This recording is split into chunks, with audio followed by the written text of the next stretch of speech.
Olá, pessoal! Sejam bem-vindos ao Vozes em Conflito, onde cada história conta.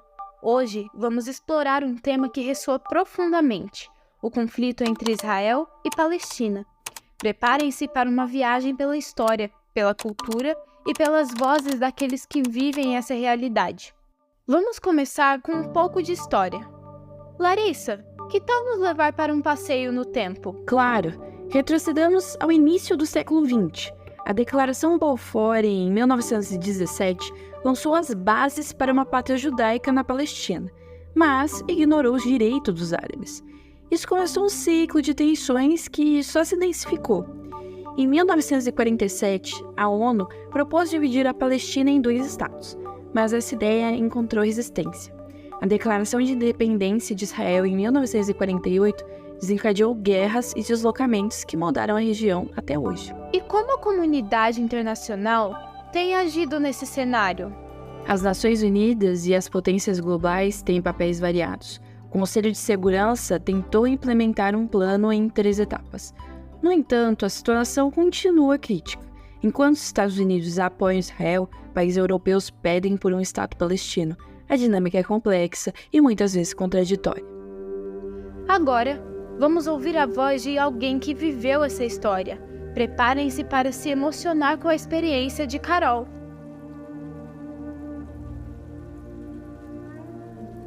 Bom, eu vivia ali, na região de Gaza. Não tinha uma vida de luxo e tal, mas era confortável. Gustavo, era o meu lar. Eu morava com os meus pais, meu irmão mais velho e a minha irmãzinha. Acho que eu tinha 13 anos na época em que minha cidade foi bombardeada. A gente teve que sair dali correndo, uma saída forçada, sabe? Bom, é uma guerra, então não tem como não ser afetada. Umas coisas que me afetaram bastante foi perder minha casa, meu lar e o contato com os meus amigos, familiares. A minha vida, sabe? Mas o que mais mexeu comigo foi que eu perdi o meu avô para um bombardeio. Outra coisa que me afeta bastante até hoje é que as pessoas veem a gente só como refugiados, sabe? Como se nossa história fosse só essa. Nossa vida fosse só sobre a guerra. Ninguém nunca pergunta o que eu queria fazer de profissão, qual era o emprego do meu pai, o nome dos meus amigos, essas coisas. Olá, meu nome é Agat, sou sírio, também refugiado de uma guerra, e eu vim aqui relatar a situação de alguns palestinos que foram resgatados recentemente e fizeram um refúgio aqui no Brasil. É uma situação bem triste. A guerra ela não está só num único local, ela está concentrada em vários locais do Oriente Médio, principalmente a Palestina, onde tudo se iniciou. Pessoas fugindo com a roupa do corpo, alguns nem isso eles tinham direito, né? Muitos campos de refúgio estão sendo bombardeados sem motivo algum. Muita gente morrendo por falsas acusações, onde dizem que tem armas, que tem espiões, mas na verdade vai muito longe disso. Isso tudo é uma carnificina. São os maiores campos de concentrações que já existiram. Fala-se muito de Hitler e sua trajetória. Mal sabem que, se for analisar mesmo em quesito de números, em quesito de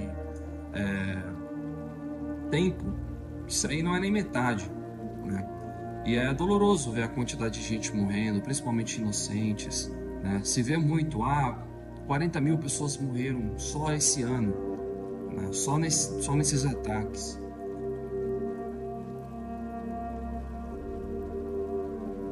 Olha, é uma mudança bem brusca. Antes, a minha família morava em uma casa, sabe? Mas no campo, éramos nós 5 em uma tenda. Em casa, tínhamos a vista de uma oliveira no nosso jardim. Já no campo, só milhares de outras tendas. A vida era muito difícil, acordar bem cedo para pegar água de manhã, e o medo de que as provisões não iriam ser suficientes para todos. Não tínhamos tempo para ser fracos, era uma luta constante para sobreviver. Uma coisa que eu aprendi com a experiência de morar em um campo de refugiados é que dá pra ver a maldade e a bondade humana ao mesmo tempo. Era comum ver as pessoas brigando por um pedaço de pão ou uma lata de feijão. E também já ouvi muitas histórias de doações que foram feitas pra gente sendo roubadas. Porém, tem 2 coisas que nunca vamos esquecer. A primeira é a lembrança de ver as crianças, mesmo sem ter quase nada, parando para brincar nas ruas do campo. Naquele momento, parecia que o mundo parava e uma pontinha de esperança crescia, olhando para a alegria delas em um momento tão difícil. A segunda é o dia que uma mulher mais velha, que estava na fila da distribuição de comida, à minha frente, percebeu que eu não tinha conseguido pegar nada. Mesmo tendo pouco, ela abriu seu saco de farinha e dividiu comigo. Ela disse palavras que nunca vou me esquecer. Hoje por você, amanhã por mim.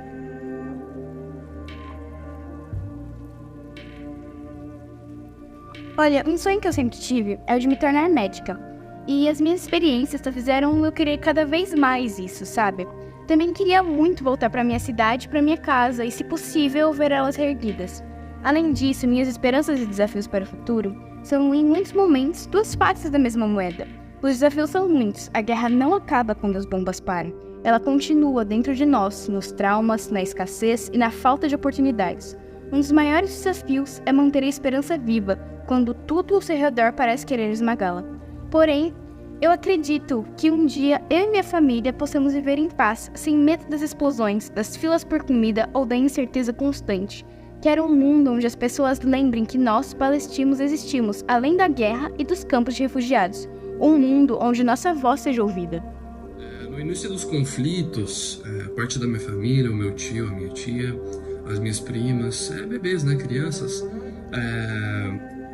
estavam lá na Palestina, bem no início dos conflitos, quando ocorreu ali o primeiro bombardeio, e a gente tinha um certo contato, né, que era bem limitado, inclusive, porque com o bombardeio as pessoas ficaram sem todos os recursos necessários para a sobrevivência humana, né? E contando esses recursos, né, fora toda a questão da alimentação, da luz, né, energia, a água, a internet também era uma delas, que dificultava ainda mais a comunicação. Mas no pouco contato em que nós tivemos, recebemos até inclusive imagens das minhas primas, né, que são crianças, bebês, que estavam escondidas debaixo da mesa com medo, né, dos bombardeios, na mente da criança, como se isso fosse adiantar alguma coisa, né, mas a criança é inocente. E foi um terror total, noites e noites e noites sem dormir, e era uma situação tão complicada, tão complexa, que já deixava qualquer um sem esperança, e é uma situação que só vai ser considerada, a pessoa só vai conseguir sentir se estiver naquele local, e é algo que não sou eu, como toda a minha família, como todos que já estiveram algum dia em situação de guerra, é um sentimento, é algo que a gente não deseja a ninguém. Depois de ouvir a Carol Soares, como você descreveria o cenário atual? A situação é alarmante. Em Gaza, mais de 90% da população foi deslocada, as operações militares não cessam e a vida cotidiana é marcada pela insegurança. Essa crise humanitária é um grito de socorro que precisa ser ouvido.